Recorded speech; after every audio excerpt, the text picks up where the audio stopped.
ética e moral. A gente usa essas palavras o tempo todo quase como se fossem a mesma coisa, né? Mas e se eu te disser que uma delas é tipo uma bússola interna que guia cada pessoa, e a outra são as regras de trânsito que a sociedade cria para funcionar? Entender essa diferença pode, de verdade, mudar o jeito como a gente olha para as nossas próprias decisões.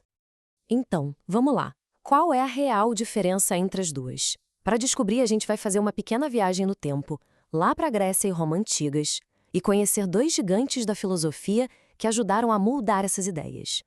Olha só o nosso roteiro. Primeiro, vamos entender por que a gente faz essa confusão toda.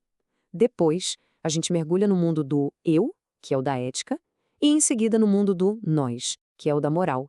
E para fechar, a gente coloca Aristóteles e Kant frente a frente, num ringue filosófico, para resolver essa questão de uma vez por todas. Sabe, essa confusão toda não é por acaso não. Ela está bem no fundo, na história dessas palavras. As duas falam sobre o que é certo e o que é errado, claro, mas a origem delas em duas civilizações completamente diferentes já dá a primeira pista de que elas não são a mesma coisa. E é aqui que a gente pega o fio da meada. Ética vem do grego ethos, moral vem do latim mores. Gregos de um lado, romanos do outro. Já dá para sacar que não estamos falando da mesma coisa, mas de duas visões de mundo bem distintas. Vamos começar pela ética. Tenta imaginar ela como um projeto de vida, uma coisa pessoal. É o mundo do eu. É aquela busca interna para responder à pergunta, afinal, que tipo de pessoa eu quero ser? E a palavra grega ethos já entrega o jogo. Ela tem um sentido duplo que é simplesmente fascinante. Significa caráter, sabe? A essência de uma pessoa. E também significa morada, o jeito que a gente habita o mundo. A ideia é poderosa. O jeito que você constrói a sua casa por dentro é o que define como você vai viver aqui fora. E daí vem a grande pergunta da ética, uma pergunta que ecoa desde a antiguidade. Como se deve viver?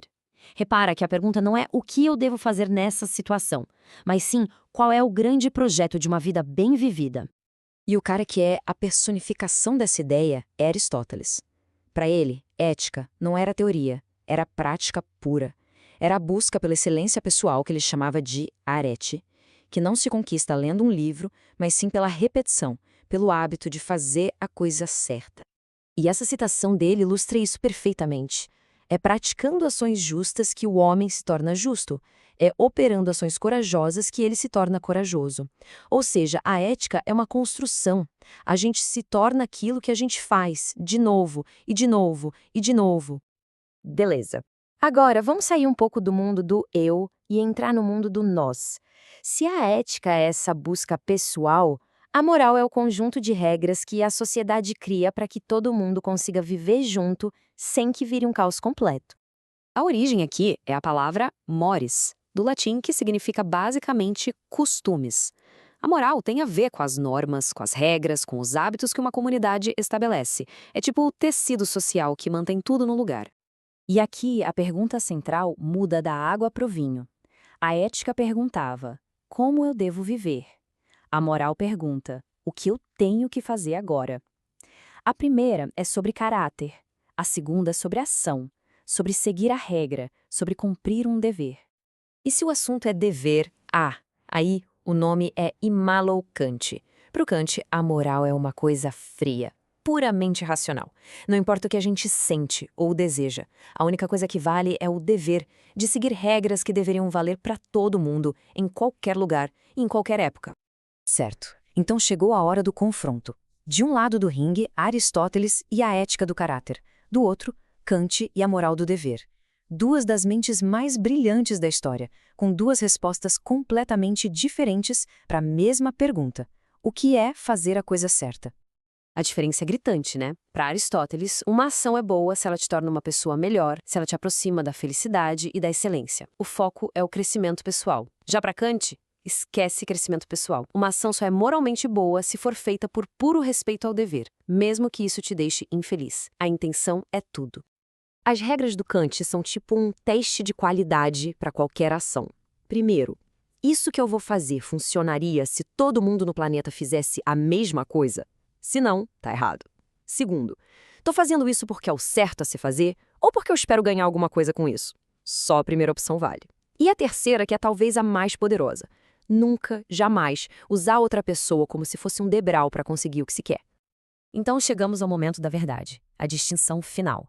Com tudo isso em mente, vamos botar a ética e a moral lado a lado numa tabela, para não sobrar mais nenhuma dúvida. Olha só, quando a gente bate o olho na tabela, tudo se encaixa. A ética é essa jornada para dentro, focada no caráter, na busca por uma vida excelente. A moral é um sistema que vem de fora, focado nas regras do grupo e no dever de seguir essas regras. Uma pergunta, como ser, a outra, o que fazer. São duas abordagens totalmente diferentes. Para simplificar de vez, com uma analogia que fecha todo, pensa que a ética é a sua bússola pessoal. Ela aponta o seu norte, o tipo de pessoa que você quer ser. Já a moral são as regras de trânsito. São as normas que todo mundo concorda em seguir para a gente não sair batendo no outro por aí. E se você ainda está se perguntando, tá, mas por que a gente confunde tanto as duas? A culpa, em grande parte, é de um erro de tradução bem antigo. Quando os romanos tentaram traduzir o ethos grego, eles usaram a palavra moralis. Pronto, duas ideias gigantes foram espremidas numa palavra só e essa confusão chegou até hoje. E isso tudo nos deixa com uma última provocação para pensar. Quando a sua bússola pessoal, a sua ética, aponta para uma direção, mas as regras de trânsito da sociedade, a moral, apontam para outra, qual caminho escolher? É exatamente nesse conflito, nesse choque entre o eu e o nós, que moram os maiores dilemas da vida.